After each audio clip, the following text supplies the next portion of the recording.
Eyewitnesses at that museum last night described the shocking moments they realized this man who came inside after shots rang out was actually the suspect. Here's one of them describing what happened.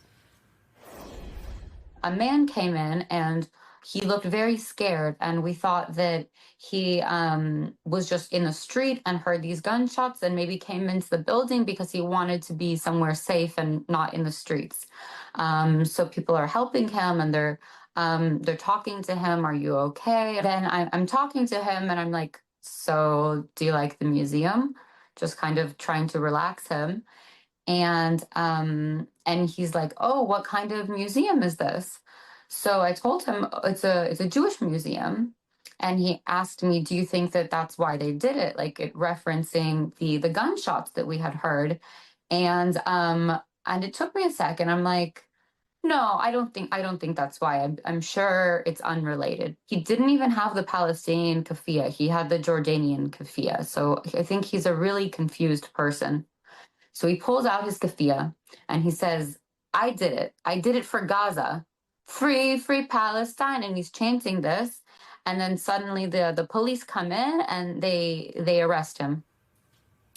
Such composure from that eyewitness. And joining us now is former Congressman Ted Deutch, now CEO of the American Jewish Committee, which hosted last night's event at the Jewish Capitol Museum.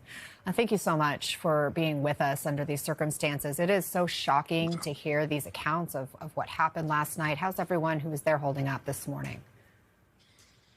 It's a really difficult morning after a horrific night last night. It's interesting, the conversation that you just had about how the investigators, what the law enforcement might charge this murderer with, and what kind of security might be necessary at Jewish events. Those are all important questions.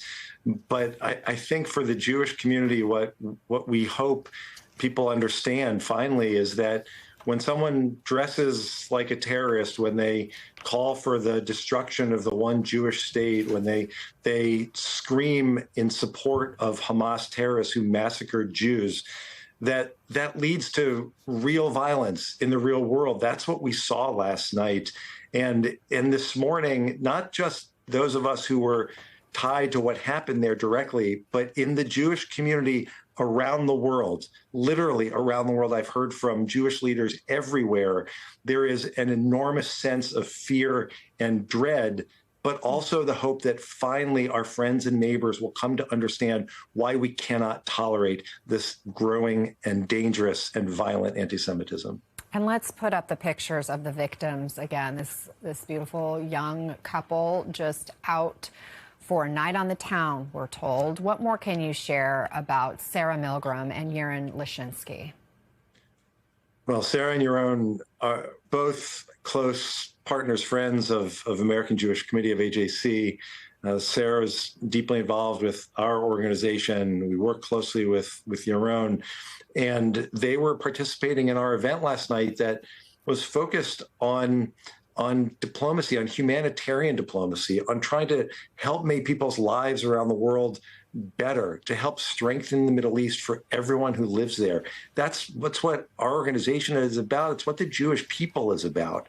And this beautiful couple was just trying to advance those noble aims. And they left our event and were gunned down. It's a terrible, terrible loss of two beautiful souls. And I hope everyone will take a moment to just reflect. Look at this picture. They could be your children. They could be your grandchildren. Everyone has a role to play in standing up at this moment and just declaring that we're not going to tolerate anti-Semitism, because last night reminds us where it can lead and the damage it can do, not just to the Jewish community and these two beautiful souls, but the damage that it can do to our society as a whole. And again, as you were describing what this event was all about, I understand that the panel that was at this event was about bringing humanitarian aid into Gaza, about helping people. How difficult does it make it that this specific function was targeted? It's the reason that the Jewish community, as resilient as we are, as much as we will continue to stand strong and proud as Jews everywhere in the world and to continue to contribute in all of the communities where we are to make the world a better place. As resilient as we are, last night's event was supposed to be a night of hope and about one that focused on a brighter future for everyone in the region, for Jews and Palestinians, for people across the region. That's the work that we do. That's what should have been the focus of last night. It's what we should all be talking about today is hope, and instead we're talking about despair. We can't despair. We have to build from this. We have to honor the memories of those who were killed and work doubly hard and really double down as much as we can to ensure that what we saw last night never happens again, and that the words of anti-Semites, the incitement that we've seen in too many places around the world, be treated as it is, understanding that this could be the deadly result if we don't act. Former Congressman and current CEO of the American Jewish Committee, thank you so much, Ted Deutch, for joining us. Thank you, Anna.